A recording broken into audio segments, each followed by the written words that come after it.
In today's video, I'm going to teach you how to use GPT-4o in Perplexity AI. This is a straightforward process, and we'll walk through it step by step to ensure you can make the most out of this technology. First, let's begin by opening Perplexity AI. You can do this by using your preferred web browser and typing in the URL for Perplexity AI, which should take you directly to the homepage. If you haven't saved it as a bookmark yet, now might be a good time to do so for easy access in the future.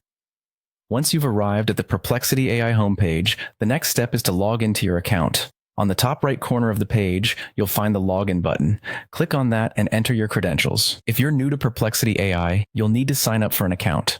The process is pretty straightforward. Simply follow the prompts, providing the necessary information, and you'll be all set. After you've logged in, it's crucial to ensure your Perplexity AI account supports GPT-4o queries. Accounts that support GPT-4o often come with specific features or subscription plans. You can find this information under your account settings or by checking any documentation available from Perplexity AI. If your current account doesn't support GPT-4o, you might need to upgrade to access this functionality. With your account set up and ready to go, it's time to use the search or chat box. This is typically found at the center or top of the page and is the primary way you interact with the AI.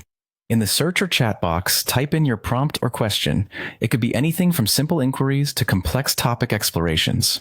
The more precise your question, the better the response you'll usually receive. Once you've entered your query, GPT-4o will automatically get to work generating responses. This process happens quickly, and you'll see the AI start typing out its answer in real time. Watch as the solution materializes on your screen, and take note of how the AI presents the information. You might find its ability to structure long-form answers particularly useful for in-depth exploration of a topic. As you go through the AI's response, feel free to ask follow-up questions if needed. This is one of the powerful aspects of using GPT-4o in Perplexity AI. It allows for a dynamic and interactive session where you can dig deeper into topics or clarify uncertainties. Simply type your next question in the chat box and continue the conversation seamlessly. And that's how you use GPT-4o in Perplexity AI. With these steps, you're set to explore and learn using this advanced AI tool. Don't hesitate to experiment with different types of queries to see what insights you can uncover. Thanks for watching, and happy exploring in Perplexity AI.